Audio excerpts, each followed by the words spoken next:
Let's learn some French grammar, Hello everybody, today we're trying a new sort of video. Primarily this is for year 7s because we introduced negation in French in remote teaching, and so I don't know if this is recording. I have no idea, I can't see a timestamp or anything. Oh yes, there it is, it's recording. And I won't be able to edit this out because my laptop doesn't work with my phone, they don't agree. So sorry about that. Anyway, even if you're not in year 7, if you still have some doubts about negation, hopefully this can help you. So today the negation we're talking about is to do with verbs, specifically verbs. It will work slightly differently for adjectives and so on. Now I've read online that some people think negation for verbs is more complicated in French than English. I disagree, and we'll see why in this video hopefully. There will be 4 key parts to this, and hopefully the blue tack will work. So, the first example that I'm going to use to explain negation to you in French is going to be with the sentence I am sporty. So that's my first sentence example, okay? I am sporty, that's in English. This is a statement, it's affirmative or positive, it's a positive statement. In English, to turn this into a negation, because we're using am, what you have to do is add not after am. Okay, so this is how it works in English. Let's see how it would work in French. First, in the positive version, where it is indeed happening, I, the subject, is je. Okay, then you have your verb, suis, for am. And in my example sentence, I'm pretending to be masculine, so we have sportif as the adjective for sporty. Alright, so I am sporty, subject, verb, adjective. Je suis sportif, subject, verb, adjective, which we could also call complement here, but it's a special situation. So again, in English, to make that negative, just put not here. I don't know if that's gonna last. While in French, what you do is you have 2 parts to the negation. So the first part is ne, which will go before your verb, and then the second part is pas, which will go after your verb. Some people call this the negation sandwich, because it sandwiches your verb. Another way to see it, I used to call it the bodyguard. So I used to say that basically the verb wants to go and play around with the subject and with the complement, and you want to stop that from happening, so you put a bodyguard on either side. If you only put one side, then the verb can still mess around with your complement, and if you only put one here, then the verb can still mess around with its subject.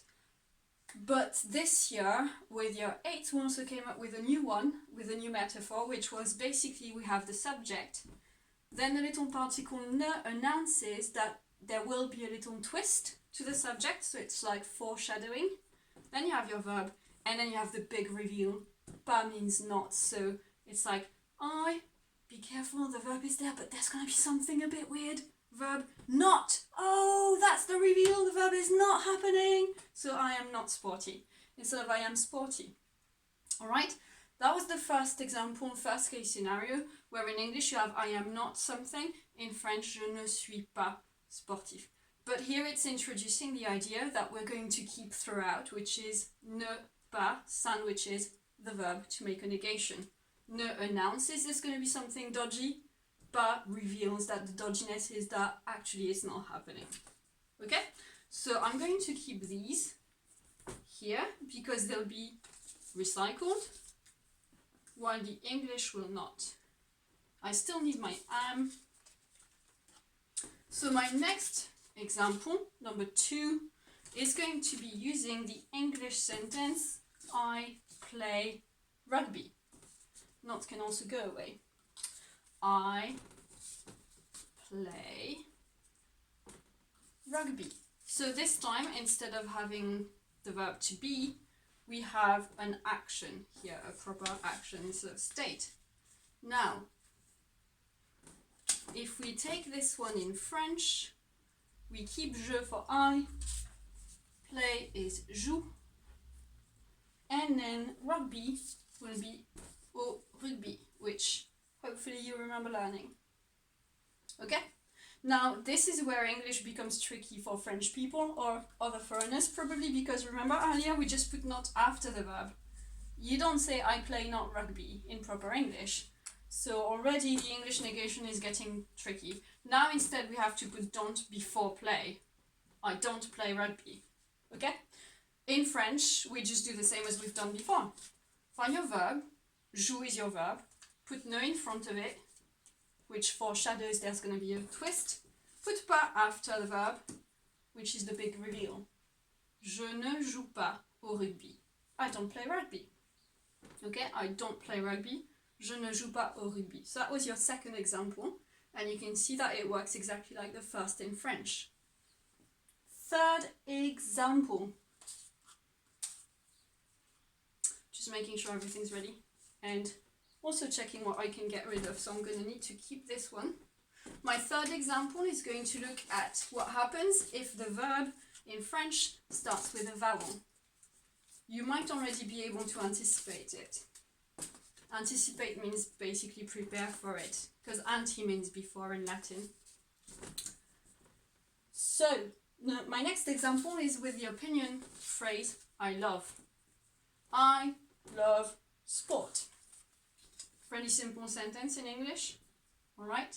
And then if you want to make it negative, I don't love sport. Now in French, that would be j'adore le sport. And it rhymes, I didn't even intend for it to rhyme. That's cool. There you go. So, earlier, I was je. And now it's J apostrophe. Why is that? Hopefully if you were with me this year, you remember. Some of you might be telling the screen, it's a clash of the vowels. So what happens is E is a weak vowel, and if the next word starts with a vowel as well, it clashes and we don't like that. So instead of je, we have J apostrophe. J'adore is a lot easier to say than je adore. Okay? So that's the positive statement. And we notice if the verb starts with a vowel in French, what we tend to do is transform the previous E with an apostrophe, or replace the previous E with an apostrophe. Now, if we want to put that in a negative form, I don't love sport. There you go. So in English, same as before. Now in French, we just do that. We put ne before the verb. We put pas after the verb. We have our sandwich. We're on good. Je ne adore pas le sport. You might have heard there's something wrong here. So I'm going to give you 5 seconds to have a think about how we could fix that little something wrong. Technically, if this is what's written, I'll have to say je ne adore pas le sport. How do I fix it? Basically here, the apostrophe doesn't need to be there anymore because ne starts with a consonant. So J apostrophe can go away, have a rest, and je in full can come back. We don't need it. However, now we have an E and an adore, ne adore. We don't like that. It's still an E without an accent followed by a vowel. It clashes. So, to avoid the clash, N is going to stay, but E will turn into an apostrophe. Now we have je n'adore pas le sport. I don't love sport.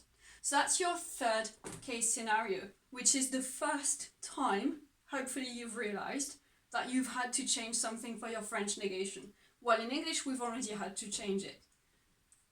The only change is, starts with a vowel and E becomes an apostrophe. But all the rest is the same, word order is the same, pas remains the same. Okay, we don't have to worry about don't, or am not, or isn't, or doesn't, or didn't. So far so good, pretty simple. That was example 3. Example 4, I'm going to need those two later. Da, da, da, da, da, da. This is a little bit irritating because I know I can't edit this out, so I'm sorry about that, guys, but hopefully this still clarifies what's happening. And also, if I do these if I do these videos more often, I'll probably get used to it and become a bit more efficient. Effective, efficient. I really struggled for ages with the difference between effective and efficient. I'm still not sure I got it, so I think I'm going to look that up after the video. Now, in year 7, you were introduced to negation, and a bit later you started looking at describing your town or your village and what there is and isn't. So that's our last section in today's video. So there is, I'm gonna lose my board. There is a cinema. That's my first sentence. That's my example. Alright, so you probably remember learning there is il y a doc. And then a cinema, very complicated. I'm so sorry. Un cinéma. Just don't forget the accent on the E. So far so good, pretty simple. How do I make that negative? In English, I'm going to need my not back, and I've lost it in all of my little cards. Where's not? There you go. So in English, if you want to make this negative, we need to put not after is. But if you say there is not a cinema, you might be implying there are 2 or 3 or 5 or 20. So in order to avoid any confusion or any ambiguity, we're going to say there isn't any cinema, right? So if you want to go from there is something to there isn't, usually the something turns into any. Alright? In French, you have 5 seconds to decide if we're going to use the N apostrophe before ya or the NE before ia, which is basically asking you, does this verb form begin with a vowel sound or not? 3 seconds. 3, 2, 1. If you've answered N apostrophe because it starts with a vowel sound, you are right. Well done. Pat yourself on the back if you can do that. So that's how it works. In ia, now this announces there's a twist, but we do need to put the second part of our negation. Il n'y a pas. And then just like in English, in order to avoid ambiguity, if I leave il n'y a pas un cinéma, I could be implying there are 2, 3, 4, 25 or 42. But in order to avoid our ambiguity, in a similar way as English, we change the articles. So we have il n'y a pas de cinéma. There isn't any cinema. So there is a cinema with the positive statement or affirmation, and then there is not any cinema, negation. Il y a un cinéma. There is a cinema, positive. Il n'y a pas de cinéma. There isn't any cinema, to avoid ambiguity. So, to summarize, in French, in order to express negation for verbs, you always will be using 2 key ingredients. There's always going to be either ne or an apostrophe before your verb and pas after your verb. And this could translate not. It could also translate don't. It can also be used to translate isn't and doesn't and didn't and won't and shouldn't. Anything that has not, basically, will be using the ne pas or ne pas pair, always for verbs. And you will always put the ne variation before the verb and the pas after the verb. And that's it. No change in word order and no weird business like in English. So hopefully that clarified things. Ne pas is French negation, and you put them on both sides of the verb to make sure it can't happen anymore. And that's it, sorted. If I could edit this, I could probably try and make it under 10 minutes, but it's not gonna happen. So sorry about that. Like if you found this useful, put any comments below if you have constructive feedback or content you'd like me to make, questions you'd like me to try and cover. Subscribe if you haven't already done so, and share this video if you know some people this could help. And that's it for today. So thanks for watching, and I shall see you in another video. Ciao!